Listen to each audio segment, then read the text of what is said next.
Hey, did you know that there's a classic Beatles album that has the wrong title? Revolver. Well, I wouldn't say it's titled wrong, but you might say it's misinterpreted. Yeah, because, George Harrison had this completely different theory about it. Oh, right. His whole explanation for the name. Exactly. Like when people asked what revolver actually meant, he had this perfectly confident logic. He just said, well, a record revolves on a turntable, so it's a revolver. Which, sounds incredibly elegant. Right. He said it with the serene confidence of a guy who just completely settled the matter for all of history. Except for one tiny flaw in the actual physics there. Records do not actually revolve, they rotate. Ah, right. Yeah, a revolver is a gun. If we were being logically accurate about what a mechanical record does on a turntable, the album should have been called Rotator, or, I don't know, the thing that spins. Yeah, neither of those exactly scream rock and roll history. But look, George Harrison was a genuine mystic and like an absolutely brilliant songwriter. Oh, undeniably. But maybe etymology just wasn't his strong suit. Definitely not. But that misunderstanding is, well, it's the perfect launching pad for us today. Because those spring 1966 sessions didn't just capture a band playing new songs, they basically invented the modern recording studio. Which is a massive shift for how you and I interact with recorded sound today. Huge. We are talking about a permanent alteration in audio history. But before we get into the actual studio tricks, we should talk about how history remembers this specific era. Right, the whole 1960s glory split. Exactly. When you think of Sgt. Pepper, that album gets all the cultural mythology. The uniforms and the summer of love. All of it. But Revolver gets something much more foundational. It gets the engineering mythology. Because what happened at Abbey Road between April and June of 1966 was just this fundamental shift in reality. The studio didn't just record the music. Abbey Road actually became an instrument itself. Okay, wait. Let's make sense of that for a second. How does a physical room with, walls and mixing desks become an instrument? Is it like a painter deciding to paint with the easel instead of just on the canvas? That easel analogy is actually spot on. Instead of just documenting an acoustic event in a room, the mechanics of the recording process were actively manipulated. They were creating sounds that literally do not exist in nature. So the studio becomes an active participant in the composition. Exactly. And the funny thing is, the catalyst for building this new instrument was driven entirely by sheer annoyance. I love that. Musical history being rewritten because someone was just irritated. And that was John Lennon, right? Oh, completely. John Lennon absolutely hated double tracking his vocals. Because at the time, the industry standard was you sing the exact same vocal take twice. Right. You record the first pass, then rewind the tape, and sing over your own voice to get a richer, fuller sound. Which sounds completely exhausting. Yeah. You'd have to perfectly match your own pitch and phrasing and breathe at the exact same millisecond. Take after take. And for a spontaneous guy like John Lennon, it was creatively suffocating. He just lacked the systematic patience for it. So what did he do? He demanded a solution from George Martin with this blunt directness. Basically saying, find a way to do it without me singing twice, or don't bother asking. Pretty much. And an engineer named Ken Townsend actually took this impossible problem home and invented ADT. Artificial double tracking. Yes. He figured out that if you feed the original vocal signal through a second tape machine and run that second machine at a microscopically different speed, you get that doubling effect automatically. Wait, let me push back on the physics here. Yeah. If you play the exact same recording twice, but one is slightly slower, wouldn't it just sound like a messy slapback echo? You would think so, but the genius of what Townsend figured out was in the micromilliseconds. Because the second tape motor fluctuates just slightly, the tracks drift in and out of phase. Oh, so sometimes the sound waves line up perfectly and sometimes they push against each other. Precisely. So to the human ear, this tiny fluctuating delay doesn't sound like an echo. Your brain interprets it as one massive, shimmering vocal. It tricks your auditory processing. It does. And didn't George Martin have the greatest explanation for this? Oh, it was brilliant. When John Lennon asked how they got that magical sound, George Martin told him they were double tracking him with a machine called Ken. That is amazing.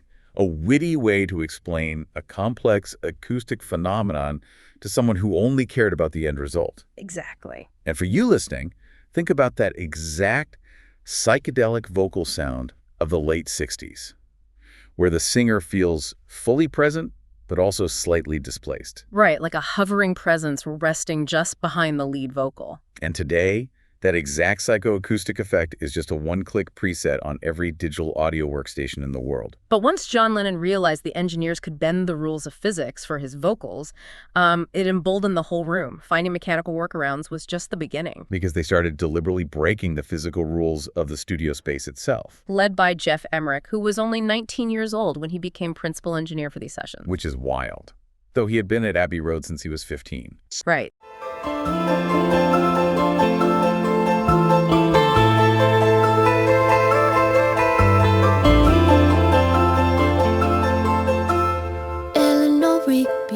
Picks up the rice in the church where a wedding has been.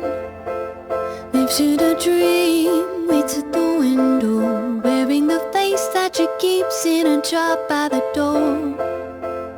Who is it for? Oh, the lonely people. Where do they all come from? I know the lonely people.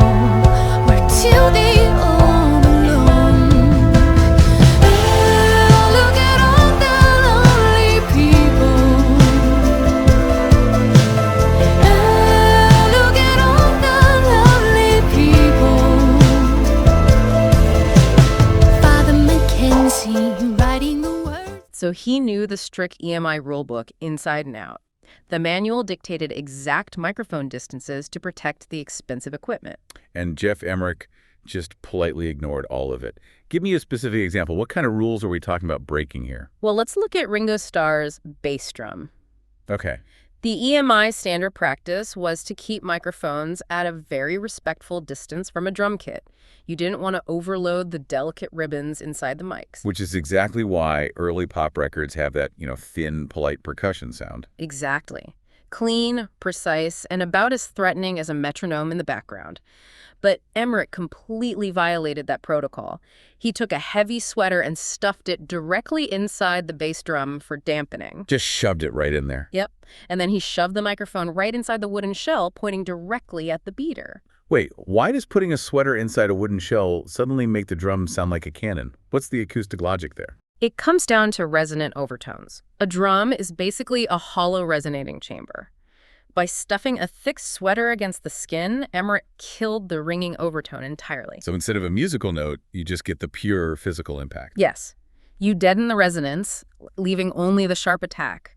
And by placing the mic inside the drum, he was capturing the physical rush of air pressure inside the shell. The difference is staggering. When you listen to the song Taxman, you hear this deep, geological, chest-thumping thud. Drums went from being a polite, rhythmic background to a massive physical event that you feel in your sternum. And Emerick actually got a formal complaint from EMI for doing that, right? He did. A supervisor issued an official reprimand because his microphone placement violated company policy. But the band loved the sound so much, he kept doing it anyway. Thank goodness a teenager with no reverence for institutional rules was in that chair.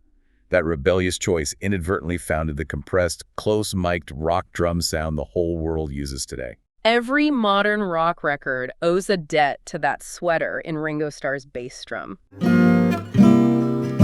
Here, making each day of the year, changing my life with a wave of her hand. Nobody can deny that there's something there,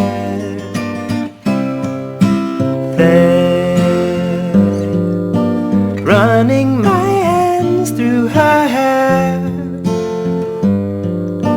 both of us thinking how good it can be. Someone is speaking, but she doesn't know he's there. I wander everywhere, and if she's beside me, I know I need never care. But to love her is to need her everywhere, knowing that love is to share, each one believing that love. But, bending acoustic rules with microphones was one thing. The final track on this album took things a step further. Oh, it broke the rules of what music even was. Definitely. We have to talk about Tomorrow Never Knows. Doesn't even sound like four guys playing instruments. It completely abandons traditional song structure. It's entirely on a single droning C chord. The lyrics are from the Tibetan Book of the Dead. And John Lennon's voice sounds like an interdimensional transmission because they pushed it through a Leslie speaker. Right, which was a rotating cabinet originally designed for Hammond organs. Why would you run a human voice through a spinning speaker cabinet? The Doppler effect. Because the speaker horns inside the cabinet are physically rotating on a motor, the sound is constantly moving toward you and away from you. Like an ambulance siren driving past you. Yeah. Precisely. As the speaker spins toward the mic, the pitch bends slightly up, and as it spins away, it bends down. It completely divorced his vocal from the physical reality of a human being standing at a microphone. That explains the vocal. But here is where it gets absolutely wild. About 15 seconds into the track, you hear these frantic sounds that instantly register as seagulls crying over the ocean. Which is perhaps the most famous myth of the entire album. Those were never seagulls. Wait, really? No, what you are actually hearing is a tape of Paul McCartney laughing. A human laugh. How does that turn into a flock of seagulls? Tape manipulation. They took a recording of his laughter, played the tape machine at double speed to pitch it up artificially, and then ran that high-pitched signal through a distortion box. Wow.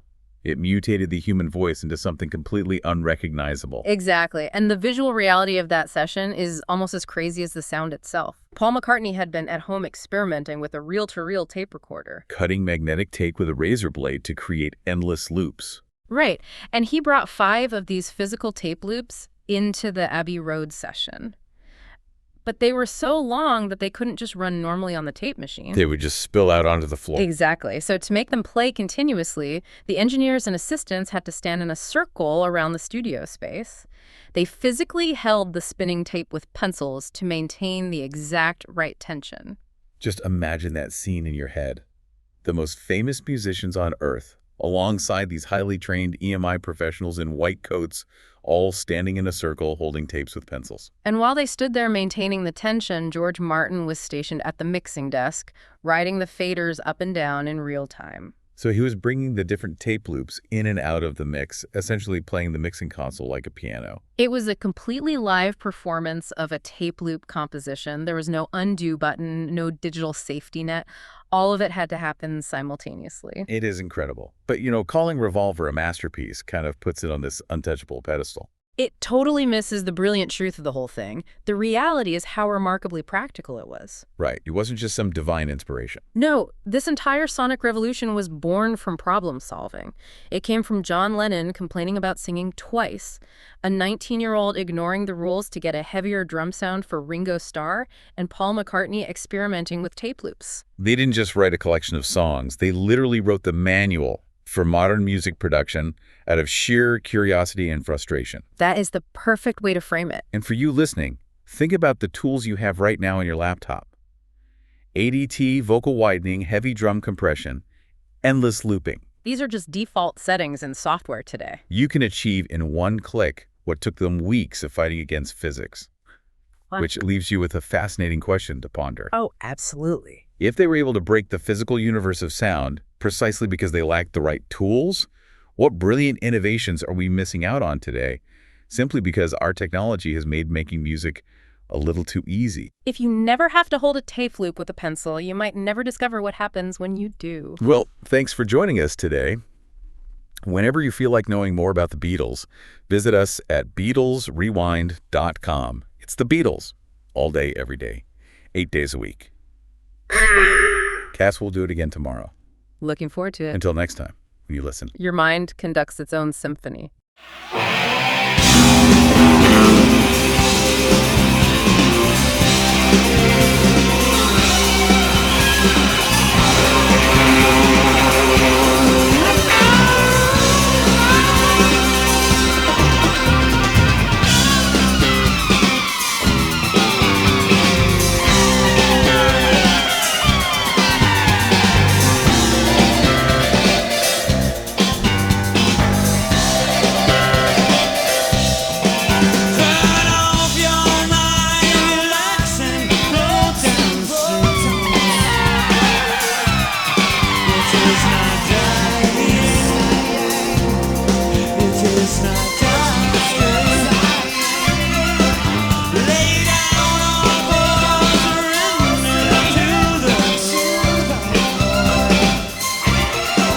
till